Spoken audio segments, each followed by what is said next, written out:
तो इससे पहला वीडियो जो था उसमें बताया कि सेंटर ऑफ ग्रेविटी कैलकुलेट करने का किसी कोई भी क्वेश्चन होगा एक ही कॉन्सेप्ट रहेगा। कॉन्सेप्ट सिंपल सा है कि बॉडी, जिस भी बॉडी का हमें सेंटर ऑफ ग्रेविटी कैलकुलेट करना है वो एक से ज़्यादा पार्ट से मिलके बनी हुई होती है। सपोज A1 A2, उनके अलग अलग सेंटर ऑफ ग्रेविटी होंगे। A1 पोर्शन का सेंटर ऑफ ग्रेविटी ये, A2 का ये।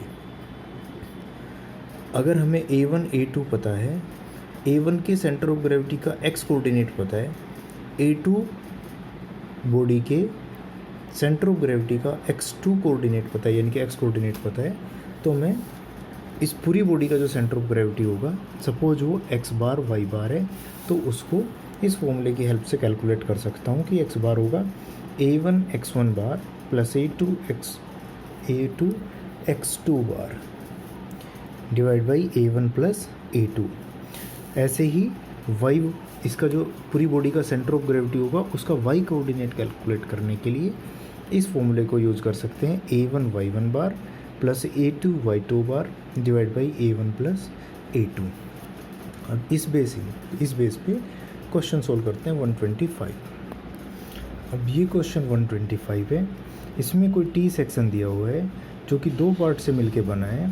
पहले पार्ट को A1 बोल देते हैं, दूसरे पार्ट को A2 बोल देते हैं। XY कोऑर्डिनेट है, डायमेंशंस इसमें गिवन है।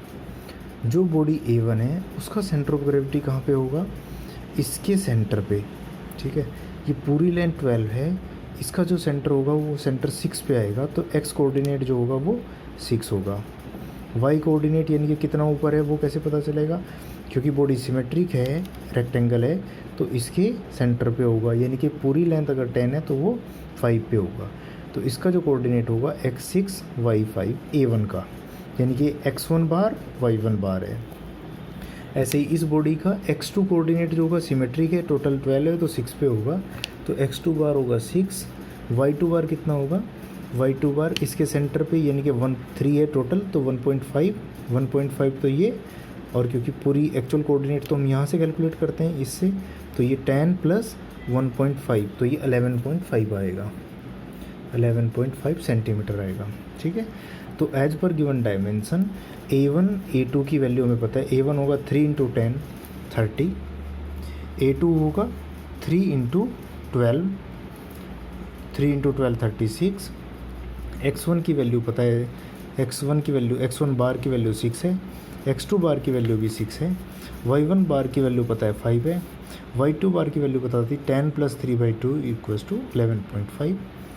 वैल्यू कैलकुलेट करनी है हमें पूरी बॉडी का जो सेंटर ऑफ ग्रेविटी होगा वो कैलकुलेट करने के लिए जो फॉर्मूले हमने देखे थे, x1 bar = A1 x1 bar plus A2 x2 bar divide by A1 plus A2। ये सब वैल्यू जस्ट पुट करनी है। वैल्यू पुट करने पे हमें x1 का जो कोऑर्डिनेट आएगा वो इतना आएगा 6।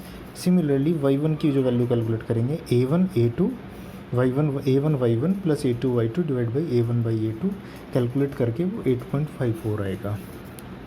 तो हमें जो क्वेश्चन में पूछा है वो पूछा है सेंटर ऑफ ग्रेविटी बॉडी का सेंटर ऑफ ग्रेविटी जो होगा उसका कोऑर्डिनेट होगा 6, 8.54, यानी कि x coordinate 6, y coordinate 8.54। Generally क्या होता है, अगर बॉडी सिमेट्रिक होती है तो उसका मान लो x इधर से सिमेट्रिक है तो सेंटर ऑफ ग्रेविटी जो होगा x कोऑर्डिनेट इस लाइन पे होगा,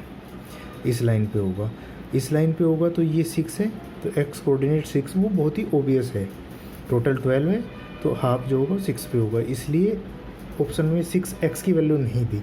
कैलकुलेट करने की जो ज़रूरत है वो y को कैलकुलेट करने की ज़रूरत है, तो y कैलकुलेट किया वो आता है अपना 8.54, यानी कि पूरी बॉडी का जो सेंटर ऑफ ग्रेविटी होगा ये टोटल 10 है, इतनी हाइट 5 थी, यहाँ कहीं होगा जो पूरी बॉडी का सेंटर ऑफ ग्रेविटी होगा। हाइट कितनी होगी उसकी, 8.54 के आसपास होगा। तो ये क्वेश्चन था 125। इसको इन दोनों फॉर्मूलों की हेल्प से x1 बार और y1 बार हमने कैलकुलेट कर लिया है। एक्चुअली x1 बार नहीं, x बार क्योंकि पूरी बॉडी का कोऑर्डिनेट है, तो x बार और ये y बार होगा, है ना। तो ये सोल्व करके आता है, इसका आंसर आएगा 8.54, ऑप्शन बी।